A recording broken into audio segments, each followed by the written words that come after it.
वैष्णवी प्रकरणातील आरोपी निलेश चव्हाणने पत्नीचा अमानुष छळ केलेला आहे। पत्नीचे आक्षेपार्ह व्हिडिओ रेकॉर्ड केल्याबद्दल निलेशवर 2019 मध्ये गुन्हा नोंदवण्यात आल्याची माहिती समोर आली। वैष्णवीची आत्महत्या नाही तर तिची हत्या झाल्याचा आरोप कसपटे कुटुंबियांनी केला आहे। तर हगवणे कुटुंबियांकडून आमच्या जीवाला धोका आहे, त्यांच्यावर मकोका लावण्याची मागणी ही कसपटे कुटुंबियांनी केली आहे। वैष्णवीच्या बाळाला पोलिसांच्या उपस्थितीत वैद्यकीय चाचणी करता नेण्यात आलाय। बाळाला झोपेचे इंजेक्शन दिल्याचा आरोप कसपटे कुटुंबियांनी केला। वैष्णवीच्या मृत्यूच्या दुसऱ्याच दिवशी सासऱ्याने एका हॉटेलमध्ये जाऊन जेवणावर ताव मारल्याचा व्हिडिओ समोर आला आहे। राज्यभरात या घटनेमुळे हळहळ व्यक्त होत असताना दुसरीकडे राजेंद्र हगवणे चक्क मटणावर ताव मारत असल्याचा व्हिडिओ व्हायरल झाल्यानं तीव्र संताप व्यक्त करण्यात येतोय। हगवणे कुटुंबियांनी कसपटे कुटुंबाकडून हुंड्यात घेतलेली 48 लाखांची फॉर्च्युनर कार पोलिसांनी ताब्यात घेतली आहे। त्याचबरोबर हगवणेंकडून परिसरात दहशत पसरवण्याचा प्रयत्न सुरू असल्याचा आरोप देखील स्थानिक नागरिकांनी केला।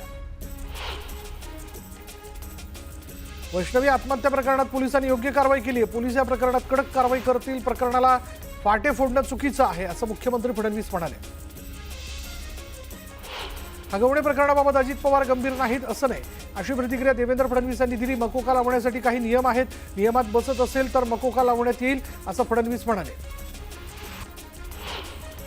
पुण्याच्या घटनेशी माझा संबंध नाही, काही जण मला विनाकारण बदनाम करतात असं उपमुख्यमंत्री अजित पवार म्हणाले। कसपटे कुटुंबियांना आज भेटणार असल्याची माहिती अजित पवारांनी दिली। हगवणे कुटुंबावर कडक कारवाई होणार, दोषींवर कठोर कारवाई झालीच पाहिजे। पोलिसांना कडक कारवाईच्या सूचना दिलेल्या आहेत अशी माहिती उपमुख्यमंत्री अजित पवार यांनी दिली आहे।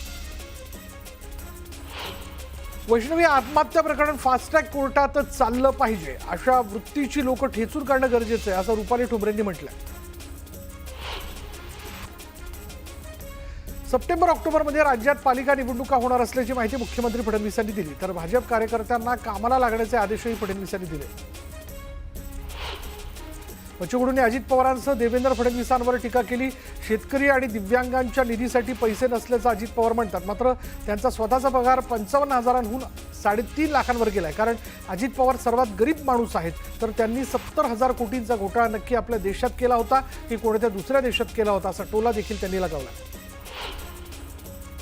केंद्रीय गृहमंत्री अमित शाह सोमवारी नागपूर दौऱ्यावरती येणार आहेत। नागपुरातील विविध कार्यक्रमांना अमित शाह हजेरी लावतील आणि या पार्श्वभूमीवर विभागीय आयुक्त विजयालक्ष्मी बिद्री यांनी तयारीचा आढावा घेतला। देशात प्रतिष्ठेची समजली जाणाऱ्या मुंबई महापालिका निवडणुकीची जोरदार तयारी महायुतीकडून सुरू झालेली आहे। महायुती शिंदे सेना 227 पैकी किमान 100 जागांवर दावा ठोकणार असल्याचं सूत्रांनी सांगितलं। यामुळे भाजपच्या पोटात गोळा आल्याची चर्चा। नाशिकच्या पालकमंत्रीपदावर राष्ट्रवादीने दावा करून काही होणार नाही, पालकमंत्रीपदाचा निर्णय मुख्यमंत्री घेतील, दादा भुसेंनी हे वक्तव्य केलं। येत्या 1 महिन्यात मुंबई तर 2 महिन्यात महाराष्ट्र भोंगेमुक्त होणार, भाजप आमदार किरीट सोमय्यांनी ही माहिती दिली आहे। मराठवाडा विद्यापीठाशी संलग्नित महाविद्यालयांना नॅक मूल्यांकन करणं अनिवार्य करण्यात आलं आहे। नॅक मूल्यांकन न केलेल्या 20 महाविद्यालयांची प्रवेश क्षमता स्थगित करण्यात आली। दरम्यान मूल्यांकन केल्याशिवाय प्रवेश क्षमता बहाल होणार नसल्याचं विद्यापीठाने स्पष्ट केलं। बांगलादेशी आणि रोहिंग्यांना महसूल विभागानं मोठा दणका दिला। बोगस जन्मदाखले परत घेण्यासाठी सरकार आक्रमक झालंय। महसूल मंत्री चंद्रशेखर बावनकुळेंनी याबाबतचे निर्देश दिलेत, तर रद्द केलेले सर्व जन्म प्रमाणपत्र शासनाकडे जमा करण्याचे आदेश देण्यात आले। कोकण रेल्वे सुरू होऊन 35 वर्ष उलटली तरी विविध प्रवासी सुविधांची प्रतीक्षा करतायत आणि ही कोंडी फुटून आता कोकण रेल्वेच्या विकासाला गती मिळण्याची चिन्ह आहेत। कोकण रेल्वे भारतीय रेल्वेमध्ये सामावून घेण्यास अखेर राज्य सरकारने मान्यता दिली आहे। मुख्यमंत्री देवेंद्र फडणवीस यांनी याबाबत रेल्वे मंत्री अश्विनी वैष्णव यांना पत्र लिहून राज्याची संमती कळवली।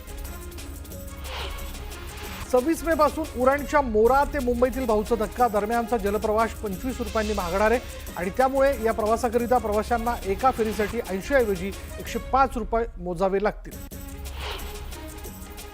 वाशिमच्या रिसोड तालुक्यात अवकाळी पावसाने जोरदार हजेरी लावली। वादळी वाऱ्यामुळे शेतकऱ्यांच्या सौर पंप पॅनलचं मोठं नुकसान झालंय। दरम्यान सौर पॅनल बदलून देण्याची मागणी शेतकऱ्यांनी केली आहे। कुसाळच्या वेलाळा गावात पावसाने उन्हाळी कांद्याचं नुकसान झालंय आणि यामुळे शेतकऱ्यांचं खरीप हंगामाचं नियोजन कोलमडलंय। तात्काळ पंचनामे करून नुकसान भरपाई द्यावी अशी मागणी जी ती शेतकऱ्यांनी केली।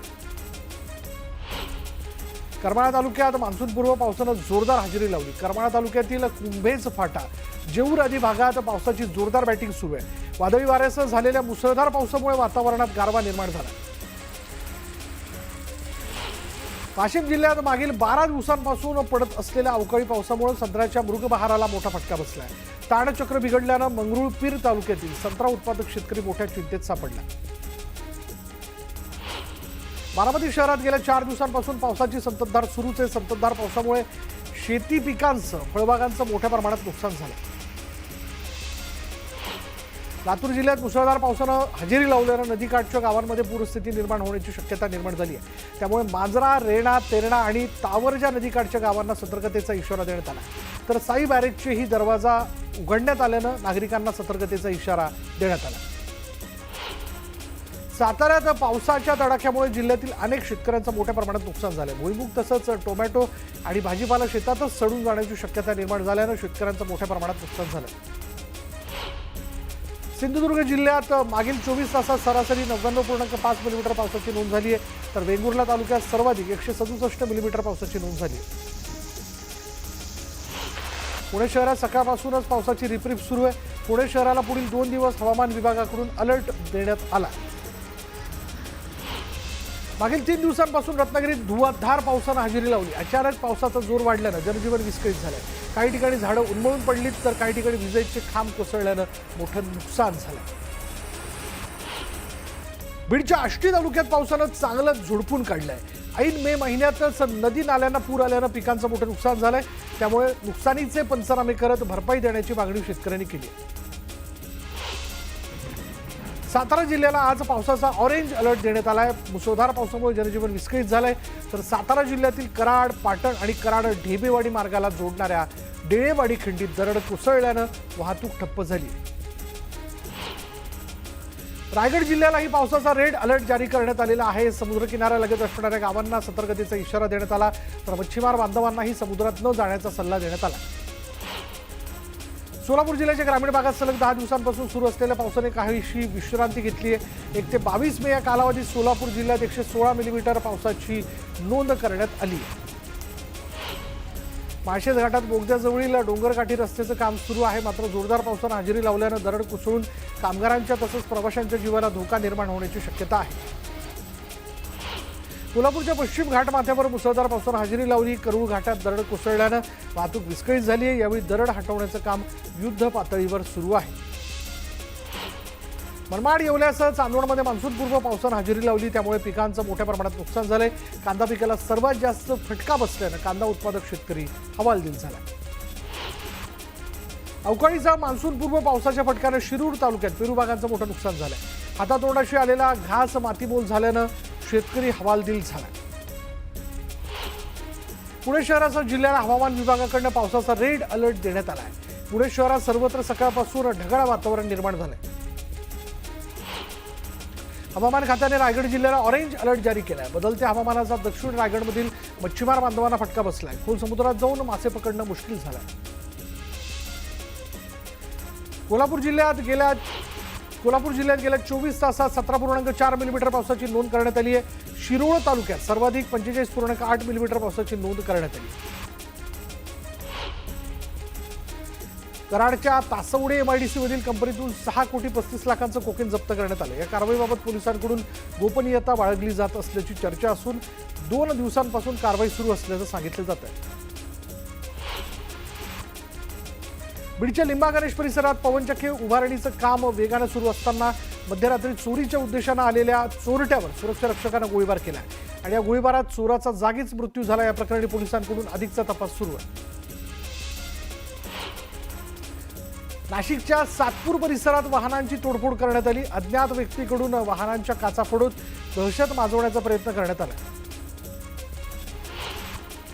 किल्ले रायगडावर जाणारा पायी मार्ग 28 आणि 29 मे रोजी पर्यटक आणि प्रवाशांसाठी बंद राहणार आहे। या दरम्यान डोंगरावरील दगड काढण्याचं काम केलं जाईल। राज्यात कोरोनाचे रुग्ण आढळत असल्यानं जिल्हा आरोग्य प्रशासन अलर्ट मोडवरती आले। RT-PCR कार्यान्वित करण्यात आलेलं असून स्वतंत्र वॉर्डची देखील व्यवस्था करण्यात आलेली आहे। नागरिकांना काळजी घेण्याचं आवाहन करण्यात आलं आहे। धुळ्यातील विश्रामगृहातील खोलीत सापडलेल्या 2.25 कोटींच्या रकमेप्रकरणी आता नाशिकच्या आयकर विभागानं विशेष पथक चौकशी करणार आहे आणि धुळे जिल्हा पोलिसांनी या संदर्भात नाशिक आयकर विभागाला पत्र दिलंय। राज्यात मान्सूनपूर्व पावसाच्या हजेरीनं शेतकऱ्यांचं वीट व्यावसायिकांचंही मोठ्या प्रमाणात नुकसान झालंय। हजारो वीट कामगारांवर बेरोजगारीची कुऱ्हाड कोसळू शकते, तसंच अपरिमित हानी झाल्यानं व्यावसायिक कर्जबारी होण्याची शक्यता आहे। येवला आगाराला मिळालेल्या 5 नवीन एसटी बसेसवरून येवल्यात श्रेयनाट्य रंगल्याचं पाहायला मिळालं। मंत्री छगन भुजबळ यांनी बसेसचं लोकार्पण केल्यानंतर आमदार किशोर दाराणेंनी बसेसला शिवसेनेचे ध्वज लावून पुन्हा लोकार्पण केलं। अवघ्या 1 तासात 5 बसेसचं 2 वेळा लोकार्पण करण्यात आलं।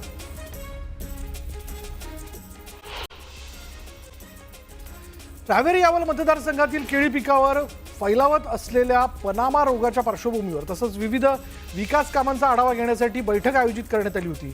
पनामा रोगाचा प्रादुर्भाव रोखण्यासाठी तातडीनं उपाययोजना राबवण्याचे निर्देश बैठकीत देण्यात आले। बुलढाण्यामध्ये दिव्यांग ग्रामसेवक संतोष सवडतकर यांना मारहाण करतानाचा व्हिडिओ समोर आलाय। पंतप्रधान घरकुल योजनेचा सर्व्हे करताना गावातीलच व्यक्तीकडून मारहाण करण्यात आली।